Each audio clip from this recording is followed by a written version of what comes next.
Welcome to the Happy Hormones Coach podcast, your go-to source for all things women's health.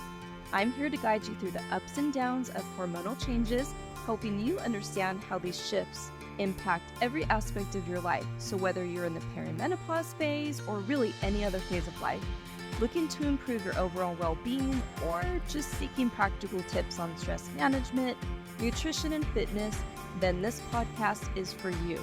Join me as we explore holistic and functional approaches to health, share expert insights from guests, and empower you to feel your best at every stage of life. Before we dive into today's episode, I want to remind you that the information shared in this podcast is for educational purposes only and is not intended to diagnose, treat, cure, or prevent any medical condition. Always consult with your healthcare provider before making any changes to your health regimen. Hey, welcome to the Happy Hormones Coach podcast. Today we're diving into one of the hottest topics around weight loss. We'll cover what healthy weight loss really looks like, debunk the common myth of calories in and calories out, and explore the emotional, hormonal, and lifestyle aspects of losing weight. We'll also touch on some new trends and tools out there, like some skinny drops, that's what it's most known for, and how they can help support you in your journey. So you probably heard it before that weight loss is simple, just burn more calories than you eat. But it's so much more than that. Your hormones play a massive role in how your body processes food, how it burns fat, and where it stores it. And stress, lack of sleep, and even the quality of your calories can drastically affect your progress. So the emotional aspect of weight loss is often overlooked as well.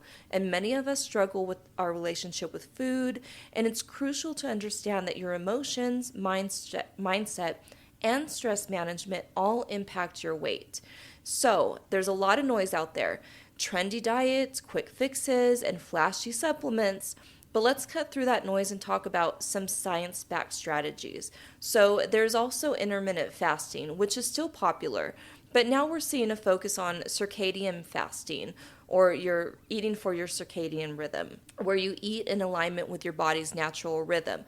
I tend to like the circadian. I don't care for fasting personally, but I do like focusing on my circadian rhythm and optimizing that. So that's kind of like where I've been at. And the next one, intuitive or mindful eating, that's becoming more prevalent with helping people tune into their hunger cues and build a healthier relationship with food. And of course, I'm always one for that, and that's what I use with my clients as well, just being in tune with your body, not just your hunger and fullness cues, but also just every aspect of your body and your life.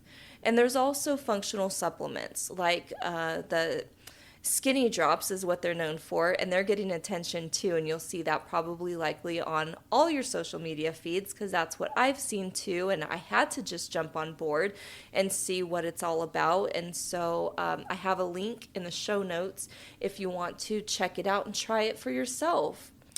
But these drops help support your metabolism, balance your blood sugar, reduce cravings. But remember, they're only effective, just like I say with everything, when combined with healthy lifestyle changes. It has to be with lifestyle and nutrition. It has to be a whole and not just one drop or one pill, nothing like that. There's no quick fixes when you want healthy, sustainable weight loss, or it's not really, those drops aren't really necessarily for weight loss. That's just what a lot of people have been noticing, but they're also great for balancing other things. And what I like to call them is happy drops. And my promo code is happy drops for those. So if you want a discount, go ahead and go to the link in show notes. In 2024, we're seeing a lot of exciting and sometimes controversial trends in weight loss. So let's break down the most talked about ones and weigh the pros and cons of each. And you've heard me talk about some of them. So circadian fasting, what is it?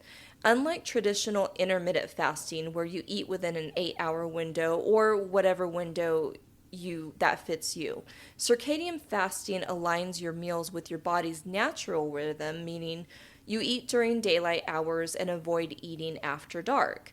So why is it so hot? Why is it a trend now? And it's not just about limiting your food intake, but syncing it with your body's natural clock, which is thought to improve metabolism, sleep quality, and digestion. Now, here are the pros of that. It does support your natural hormone regulation, like the cortisol and melatonin. Super important because those play a domino effect with other aspects of your life too, and you'll see it, like especially with the hormonal belly, or AKA cortisol belly, right? That stubborn belly fat that's kind of a different shape that you can't lose. That's more likely cortisol. And so it can improve digestion and sleep quality as well. There goes back to the melatonin, and it may enhance fat burning during sleep. Now, some cons of this are that it restricts social eating in the evening, which can feel isolating for some. So, I mean, if you're completely up for it and totally fine, try it. But if you're one that just like, you go out and there's a social event, networking, family dinner or anything, and it's in the evening, it could restrict that. So just keep that in mind. And it can definitely be hard for night shift workers or those with inconsistent schedules. So like, where are my nurses at, right? That you 12 or 10 hour shifts, or you work the night shift or the early morning, or however that works. This probably wouldn't be the best for you. And if not managed carefully, it could lead to undereating or nutrient imbalances.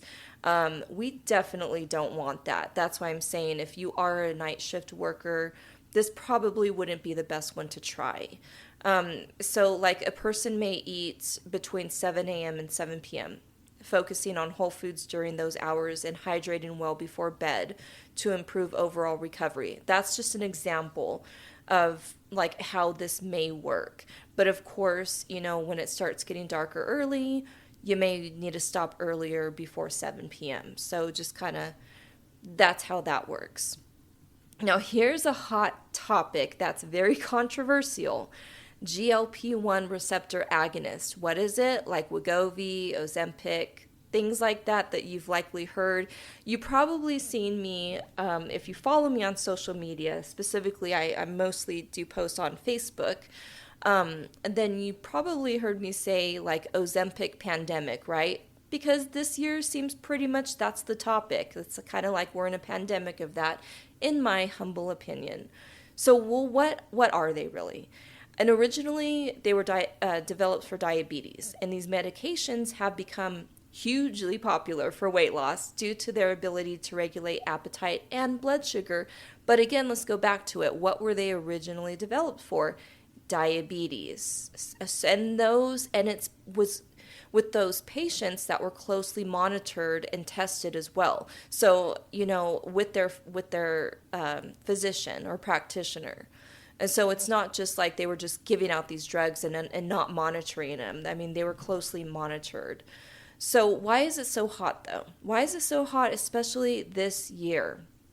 Well, celebrities and influencers are touting their dramatic weight loss results, bringing these injectables into the mainstream. That's why. And I haven't really seen a lot of education around it. It's been more like, just influencers and celebrities showing off their weight loss and how all the pros, but you just don't see any of the cons of it or any side effects or what is the drug really. It's not really talked about. So I always say anytime you look into any supplements, anytime you look into any kind of like diet, anything at all, just always check with your practitioner. And research it for yourself, though. Just really dig in and do the research. Research not just what you want to see or hear, but all sides of it. And that's just my caveat for that. But what are the pros to it? I would still say, I'm leery about this. I would never recommend it. So for me, I don't know about really any pros unless you truly are a diabetic and need this medication. But if you're looking into it, some of the pros could be that it has been proven to result in significant weight loss by reducing hunger and increasing satisfaction when you eat.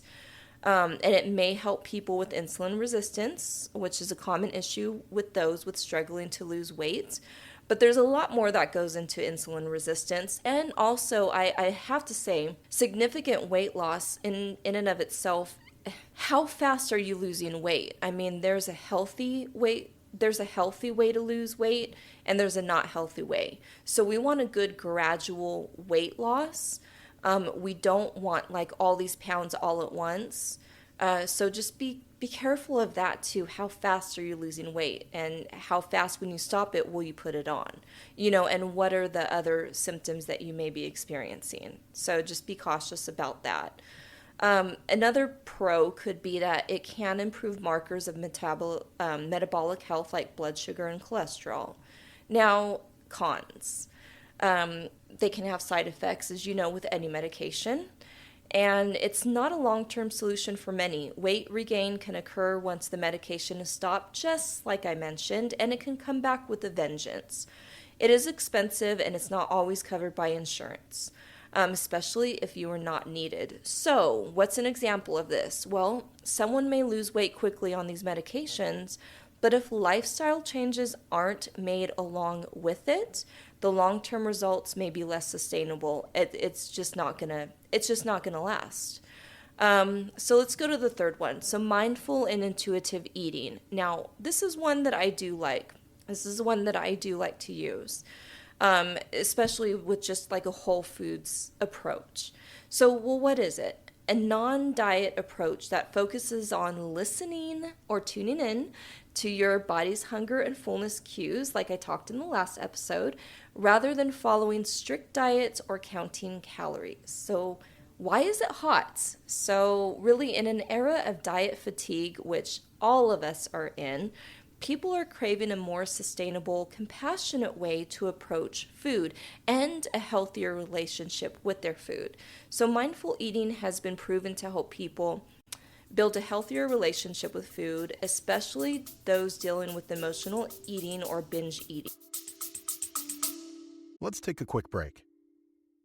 Hey there, listeners. I hope you're enjoying today's episode. I wanted to take a quick moment to let you know about something exciting. If you're passionate about holistic health, functional nutrition, anything especially in the realm of perimenopause, and have a story, expertise, or insight that you'd love to share, I'd love to have you on as a guest on the show. Whether you're a wellness expert, a fellow midlife woman navigating this journey, or someone with a unique perspective, your voice matters here. And I want to share your expertise and whatever you have to offer with the audience. And if you're ready to take your health journey to the next level, don't forget to check out my website, thehappyhormonescoach.com. I've got a range of ways we can work together, from personalized coaching to functional testing and more. Head over to thehappyhormonescoach.com to explore how we can collaborate and get you feeling your best. So let's keep this conversation going. Reach out if you're interested in joining me on an episode, or if you just want to take your next step in your health journey. Let's get back to the show.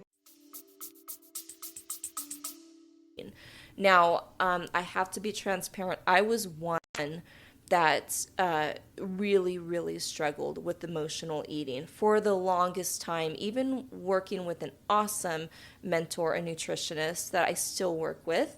It still has been a struggle. So, but this one is good, approaching the mindful eating and being in tune with my body has helped me with this, and to be satisfied longer.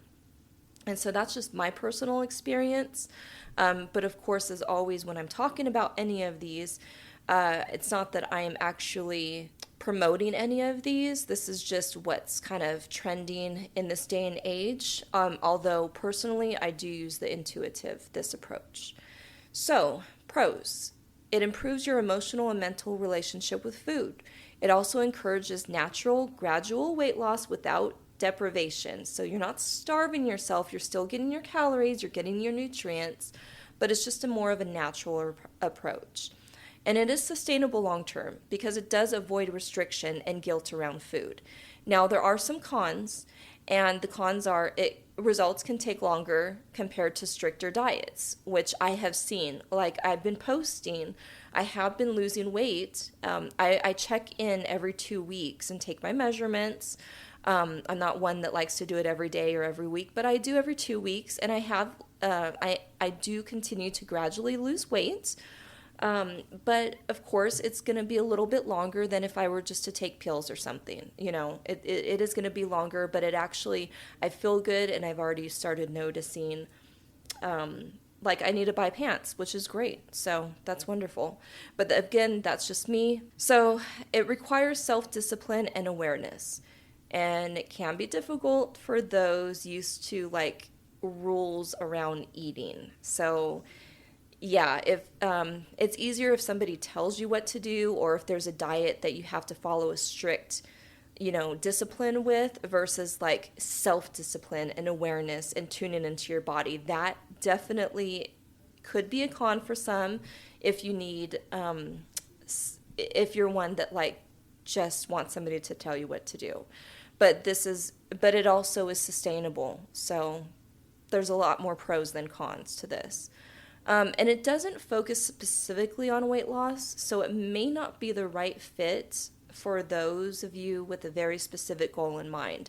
Like if there's a wedding coming up, or if there's a party or something, if you have a specific weight loss goal in a specific time, this probably would not be the one for you to try, although this would be the one for you to do to make it a lifestyle.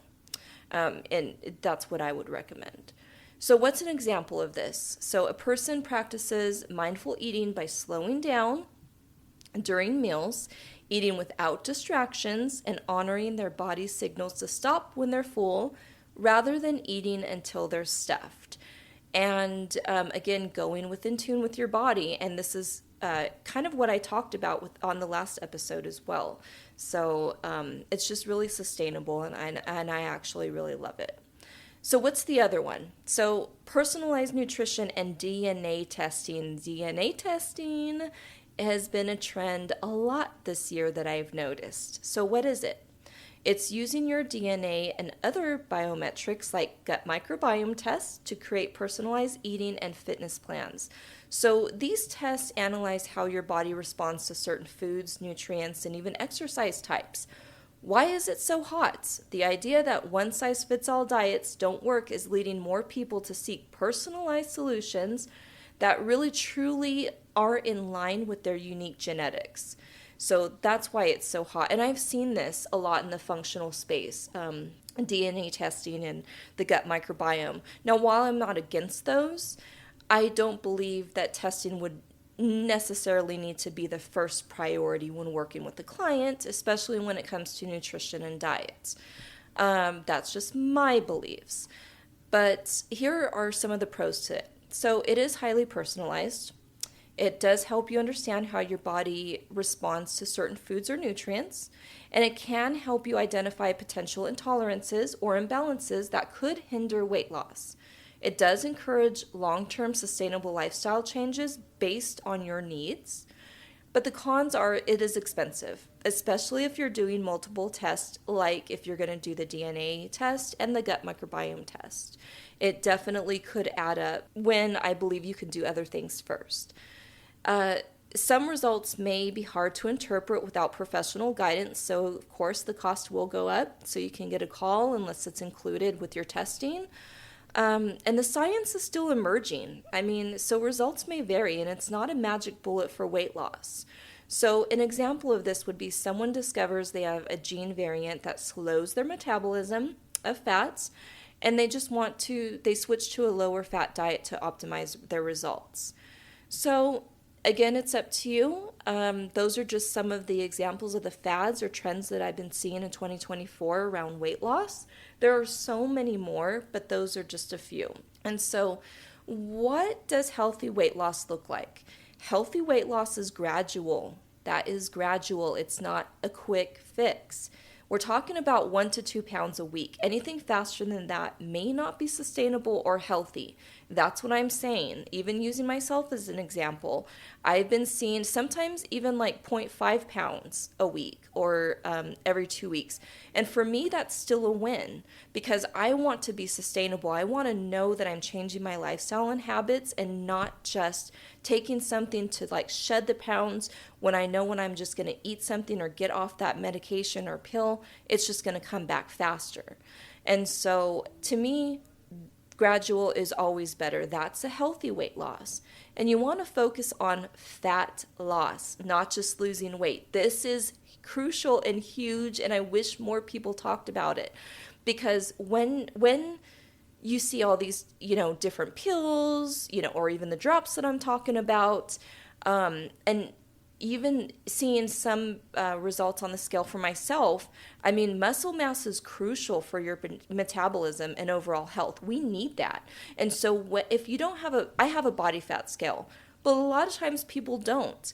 And so when you lose weight on the scale, just because you're losing weight, you could be losing some healthy muscle mass that we actually need. So you really need a body fat scale or, something to break it down so you could see what's your skeletal mass, what's all the different things that breaks down, because just because the numbers on the scale decrease, it doesn't mean that it's healthy. It doesn't mean that it's you could be losing muscle weight, and you really want to just focus on the fat loss. So that's another thing when you just have a regular scale, and if you're only using the scale as a metric to see how you feel or about you losing weight, I would do measurements. I would do other things as well, and buy a body fat scale. So, and you also want to look for balance. And so you want to incorporate a mix of nutrient-dense foods, exercise that feels good for your body, and prioritize recovery and sleep. These are all huge when you're trying to lose weight and make it sustainable, lasting, and a lifestyle. You really need all of those. They all work together. Again, it's not just a pill. It's not just a restrictive diet. This is what healthy weight loss looks like. And so what are the emotional aspects of weight loss? Well, if you've ever been trying to lose weight and you feel stuck, it's important to remember that emotions play a huge role. Emotional eating, binge eating, even restricting can stem from deeper emotional challenges. And I'll bet you that every single person, including myself, who has dealt with any of these struggles, you can digging deeper into it, whether you're digging deeper with it like with a coach or with yourself or with a therapist, it will lead back to some kind of event or emotion. Most often that's what it stems from. And so tackling these emotions is a part of a holistic weight loss journey. And journaling is good. Therapy, like I talked about, is wonderful. Coaching even can help unravel these emotional triggers and build healthier habits. And that's some of the emotional aspects. When it comes to weight loss, emotions are often the elephant in the room. It's definitely not talked about. You don't think of that when people are trying to lose weight, especially for the summer or an event. They don't think of their emotions, right? Many people believe that if they just find the right diet or exercise routine, like they're just hitting the gym, they're being on a restrictive diet, they'll lose weight. But the truth is, your emotions, especially around food and body image, play a crucial role. And so let's talk about some coping mechanisms, which is like emotional eating and stress. So emotional eating is when you use food to deal with your emotions, whether it's stress, boredom, sadness, even happiness. I know when I get excited, I'm like, okay, I just want to get all the sweets. So it could be different for you. But food can offer comfort, but it's temporary, as we all know. And over time, it can derail your weight loss efforts. Let's talk about some of the pros of understanding, like really understanding what this is. And so recognizing emotional eating patterns can help you address the root causes of your struggles with weight. Tackling stress and emotional triggers head on with strategies, like I mentioned, with journaling, therapy, meditations, anything. it can be a game changer for sustainable weight loss. It really, really can. And I'm going to have to tell you from personal experience with working with my awesome coach, Kira, at A Nourished Life, which I highly recommend, or nutritionist actually, and that once I kind of let go of some old beliefs, some different mindsets, once I really dug into these emotions that I was experiencing, things like that just popped up for me, it really, I felt like I just lost weight instantly. And it's not physical weight, but I felt it like a weight off your shoulders, like a heaviness. And it just felt so good to release that and dig into the more healthier lifestyle that I truly can say, just like I told her, that I feel like that has helped me in my weight loss journey as well. So if you tackle things head on, if emotions or anything comes up, I say just go push through the fear and really work with someone, even a professional if you need to, which I highly recommend, to work through that, because it can be a game changer for sustainable weight loss. I know it has for me. And so what's the cons of not addressing this? Well, unresolved emotional eating can lead to cycles of binge eating and restriction, making weight loss feel impossible. I've been there. And continually blaming yourself for a lack of willpower without really addressing any emotional causes. It leads to overwhelm, defeat, burnout, and it just leads to more emotional feelings. Negatively. I've been there too. And so what's an example of this? So you had a stressful day and immediately crave something sweet or carb heavy to cope.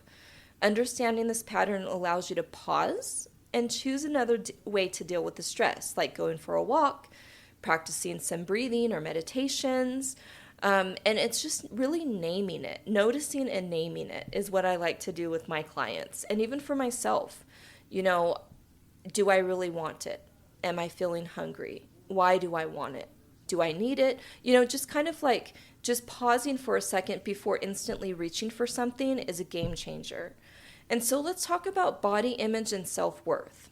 So many people equate their worth to their weight, which can lead to yo-yo dieting, negative self-talk, and constant feelings of failure, not to mention the comparison syndrome, right?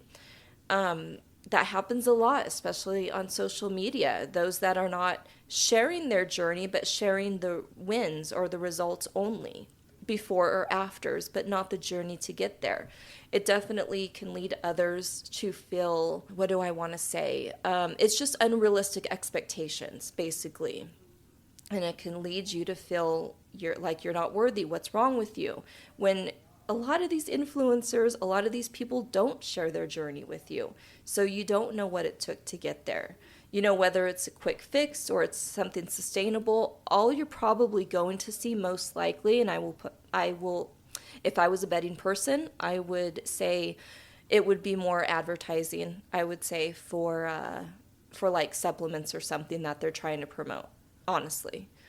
And so what are the pros of addressing this body image and self-worth? So shifting your mindset to self-compassion can improve not just your mental health, but also your ability to stick to the healthier habits, because you don't feel like a failure and you don't give up. You really stick to those healthier habits that you're trying to build.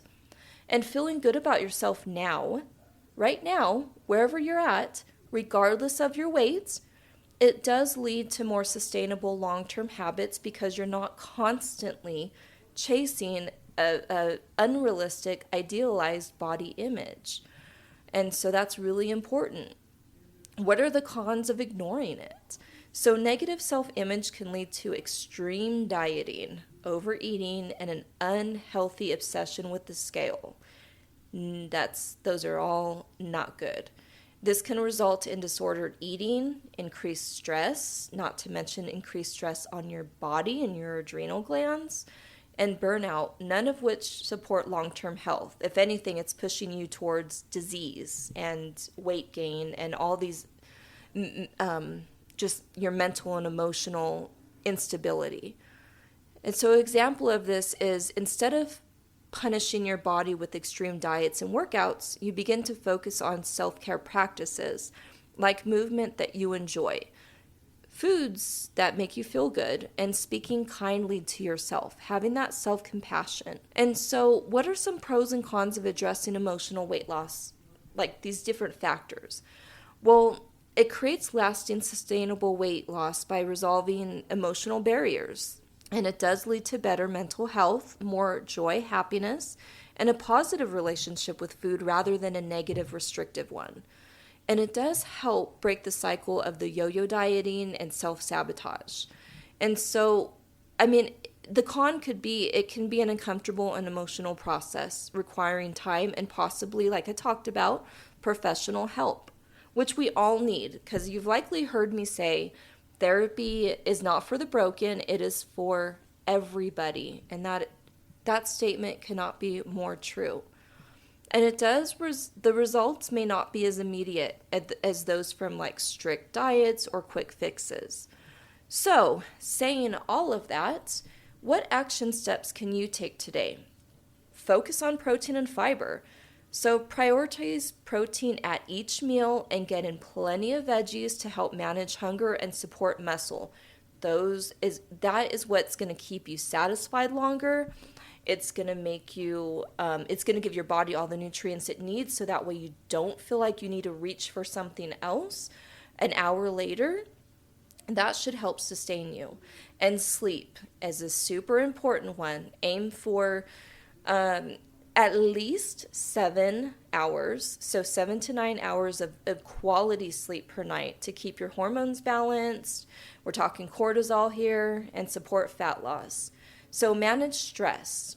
Practices like meditation, journaling, even a few minutes of like deep belly breaths to reduce stress, it's going to really impact your body's ability to burn fat and just help your nervous system. And so move daily, incorporate movement that you enjoy. Whatever that may be, get movement in daily. That's going to help. And here's another thing. You could try those balance or skinny drops that I mentioned. Again, I wouldn't say go to that as your first point. Always start with diet and nutrition, everything that I stand for. But I found these and I thought they were pretty awesome, so I thought I would talk about it here. So the drops are designed to complement your healthy lifestyle, like I talked about, by boosting metabolism and managing cravings. Check the show notes again to learn how they can support you if you want that, along with whatever you are doing now. So if you're ready to embark on a weight loss journey that addresses both the physical and the emotional aspects of your health, be sure to check the link, how you can work with me if you want to, or try those drops, which can complement your healthy lifestyle by supporting your metabolism. So, like I said, while these drops, or anything else that I mentioned, anything else that I promote, offer additional support, they work best when paired with the mindful, balanced approach that we talked about today. And remember, weight loss is a journey. It's not about hitting a number on the scale, just like we talked about, but about feeling strong, confident, and healthy. So again, if you're ready to get started, let me know. Thanks for tuning in, and be sure to subscribe or follow and leave a review if this episode resonated with you. See you next time on the Happy Hormones Coach podcast. Thank you for tuning in to the Happy Hormones Coach podcast. I hope you found today's episode insightful and empowering. Remember, taking charge of your health is a journey, and I'm here to support you every step of the way. If you enjoyed this episode or any of the other episodes, please be sure to share, subscribe, rate, and leave a review. It does help me to reach more women like you who are striving for optimal health and happiness. And don't forget to follow me on social media for daily tips and inspiration. Until next time, stay healthy, stay happy, and keep thriving.